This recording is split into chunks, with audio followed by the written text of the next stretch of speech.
it's Andrew, the sound designer for Bound Forest. It's Wednesday, and that means there's another video coming about.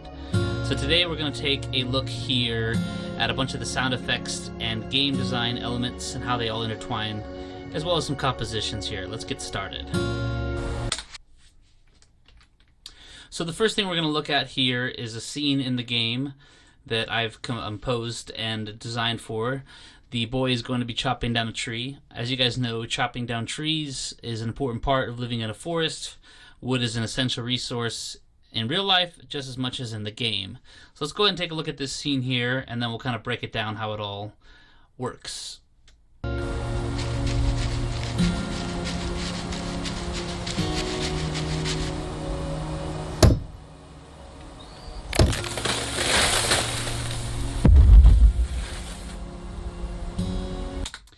Okay, so lots of elements going on here, so let's kind of break them down one by one here. So first up here is the movement sound. So the movement sound here is actually me ruffling through an Easter basket. So they have this little paper fuzzy. So imagine a bunch of little pieces of paper, kind of bunching those up gives that really nice soft sound. Obviously in this scene the character's walking on some grass, so I wanted a really soft sound there for that. So that kind of creates that sound. So let's hear that sound in isolation here.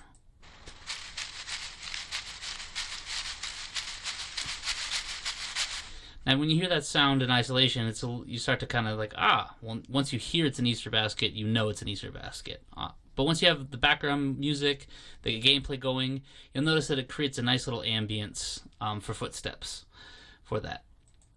Next up, we have an actual forest sound. So I was up north here. I live in the States here in Arizona. I actually live in a really dry desert. But luckily we have a forest about 2 hours away, so I've been going up there to do some Foley work. And I was able to capture a lot of just nice little ambiances, lots of birds, and just general trees. So just some really good background kind of white noise-ish. Let's listen to that in isolation. Some really nice wind. And there's some bird noises coming up here. Oh, there's one.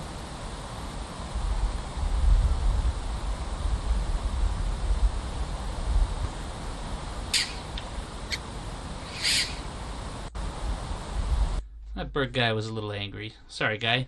Didn't mean to record you too much.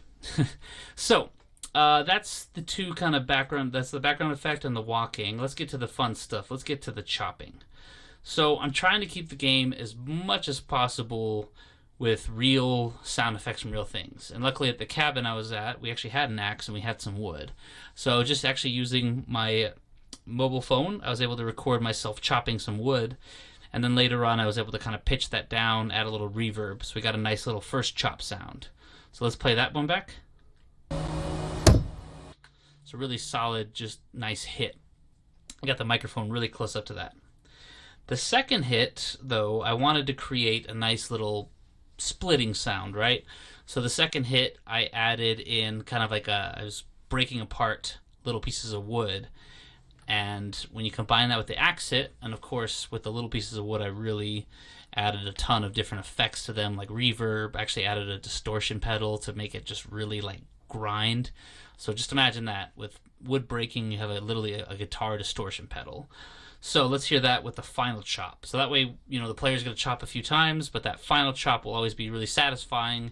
It's what you want as a lumberjack. It's that nice crunch. Let's listen to that. Boom. It's a nice little crunch and perfectly in sync now with the tree falling. The tree falling, well, no, I didn't chop down a mega tree. That would have been obviously a large waste of time, and I would be the guy that the tree would fall on me. So I'm not going to do that. So actually there's a bunch of, you know, just general Foley samples online that are free to use and they're royalty free. So I actually found a really nice recording someone took of a huge massive tree falling. And then I actually pitch shifted it a little bit. So for those that don't know, pitch shifting is the element in which you can take an effect and you can stretch it out. So let's hear the effect in solo right now. That one's already been pitch shifted, but to give you an idea of what it does, let's just pitch shift it some more. So let's close it in here, and let's just say I took it and I really dragged it out. Watch how this dramatically changes the sound.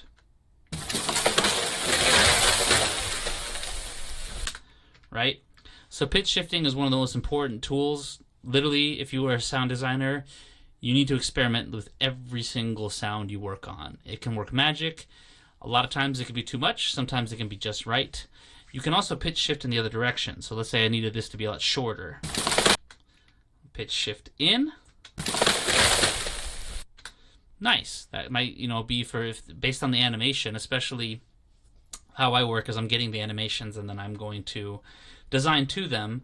So sometimes I need to shorten them or lengthen them.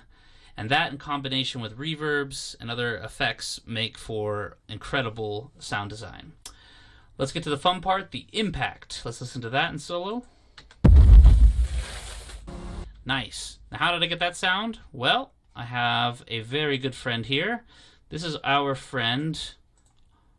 His name is Whoosh. This is a great plugin by ToneStrum. Highly recommend it. It lets me get sound effects in rapid succession. Basically, Whoosh is a sampler that kind of models like a sound effect going, from the wind or passing by you, and it models impact sounds. It's an incredible tool. Highly recommend it for anybody that's doing sound design. I can get lots of sounds very fast and that. So let's take a look at Whoosh going here. Oh yeah. Now this sound, I just wanted the impact, but if I turn this on, suddenly we can get some nice whooshes. Oh, wow. It's insane. And you can actually customize your sounds. So let's say I wanted, instead of wind, I wanted a racing car. Of course that would work in a fantasy game, right? Okay, that car is probably destroyed. You get the point. So that is a plugin that made my nice impact sound of the tree there. And then even further than that, that effects are usually never fully done. On top of that, I pitch shifted this way down and really got the octaves low. So in the end, we got this result. So that's the tree chopping portion. All right, let's move on now to some other stuff here. Let's go down to our main menu. So let's pull this back up here. And so those who don't know, I'm using Reaper. It's my favorite DAW. It's very simple, and it just is incredible functionality to really get the job done. Let's take a look at our main menu. We have a nice little campfire going, so why don't you join us at the fire here.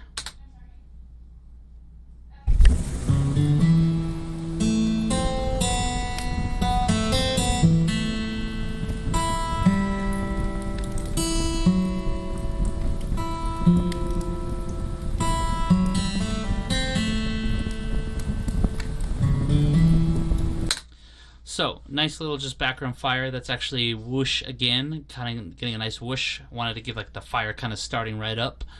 When you start a fire, just imagine like pouring some gasoline, although we don't have gasoline in the game.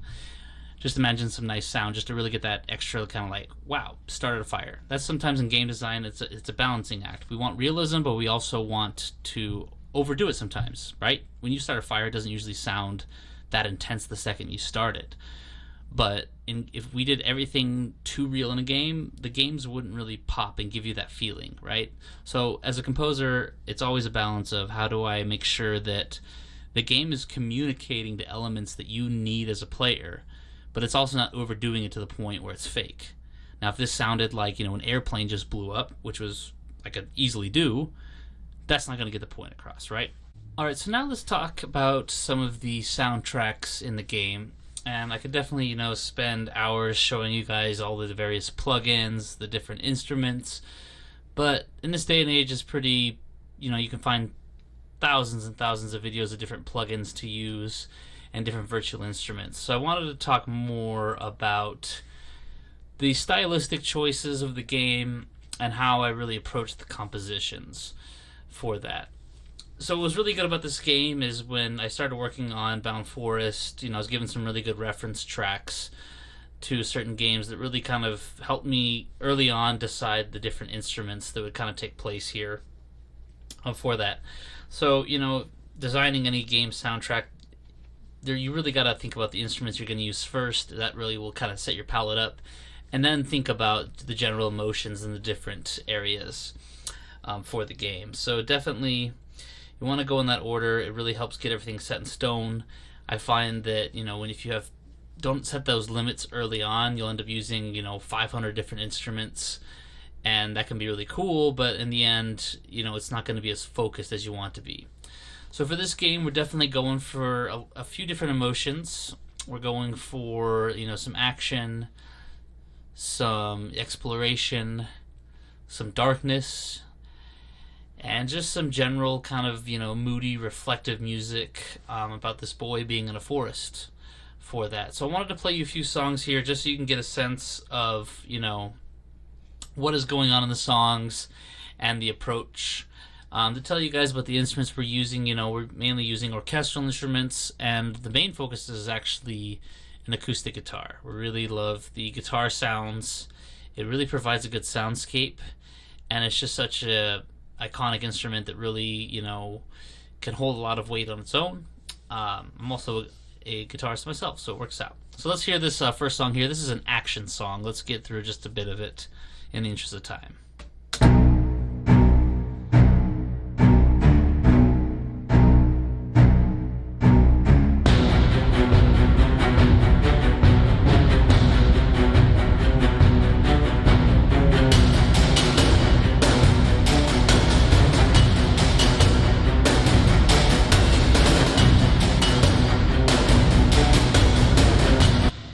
So as you can hear, they're just like straightforward orchestral action. This song is going to come in at one of the most intense points in the game.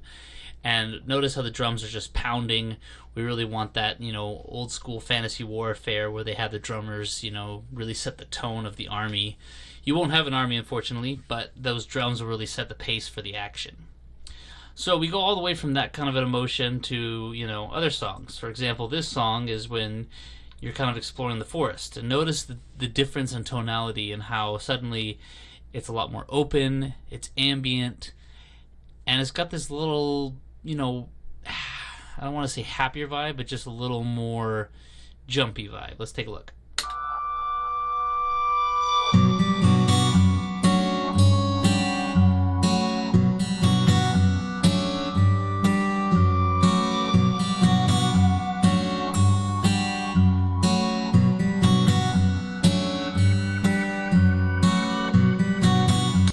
So it just kind of gets you that like exploration feel, right? Like life's moving on, you're in this forest, as scary as the forest can be, it's amazing how it also at the same time just the beauty of a forest. And that's what it was really going for with these songs, is to capture all the different emotions that go out.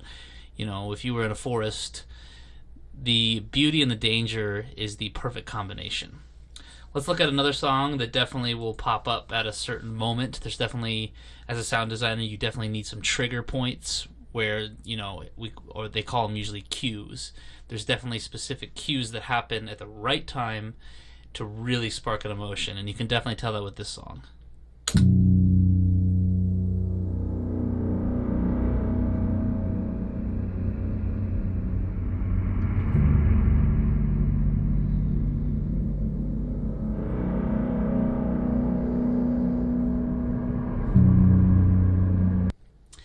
So as you can hear there, that's just really dark and ominous. So that's kind of the beauty of game design. So, just to recap, basically choose your instruments, choose your, your theme and your general ideas, and then just create, as much as you can within those boundaries.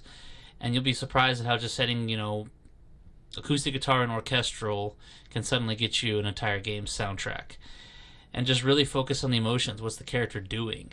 Let the music serve the game for that. Let's move on now to just some final sound effects and we'll wrap up today.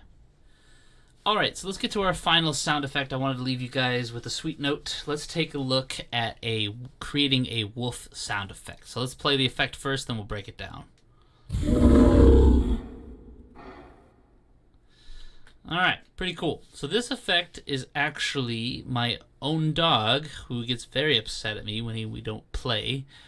When I'm in the studio working, about every 2 hours he kind of starts getting upset that we haven't played in a few hours. So recorded him, just kind of growling a bit. He gets this really low tone growl.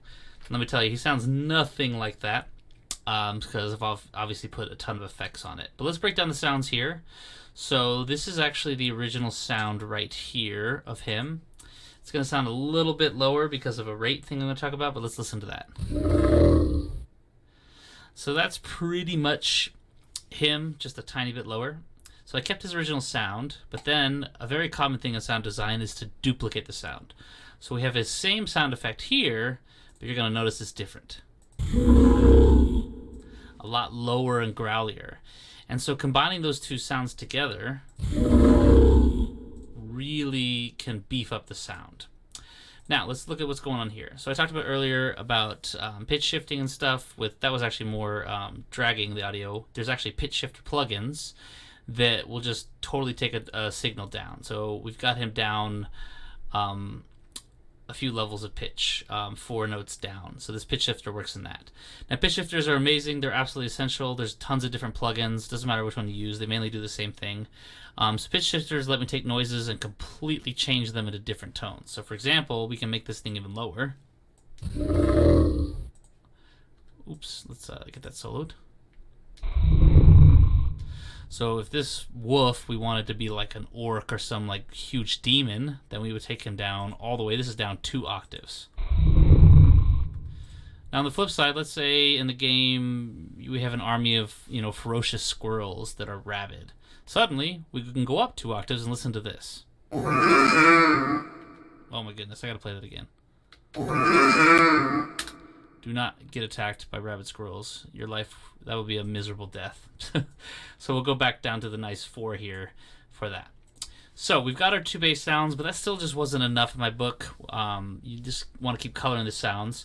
So we did a very common trick in audio called the send. So we took our main track here, we sent it down to this track, and the idea of a send is to make this track here, which is basically playing whatever this plays, but we want to make this track insane. We want to just make it crazy, lots of reverb and all this stuff, and then we will use volume to blend it in. Now I didn't go too ham on this track. This track just got some extra reverb because I wanted a little bit air. The track was a bit dry with the wolf, so I wanted that ambience because this will be in a forest, and I really want that to kind of come out. I want you to feel the wolf, if that makes sense. So let's solo this. Okay. So all together again. Now this effect down here is actually just a normal person breathing, but we go ahead and took some reverb, and with the sample playback rate, which is also making these sounds lower, it naturally made these sounds lower in pitch, which kind of resembled more of a woof. I also dragged these out using the trick I alluded to earlier to make the breath sound more daunt out, because that a woof is really going to get that they're going to kind of get that more intense breath than you normally would get. So that's the wolf sound effects. So I want to thank you guys for watching this today. Please make sure you keep following us on our Discord server, our Instagram. We're getting super close to beta. Cannot wait to show you guys everything we've been working on. Stay tuned next week for our next devlog and behind the scenes. Thank you.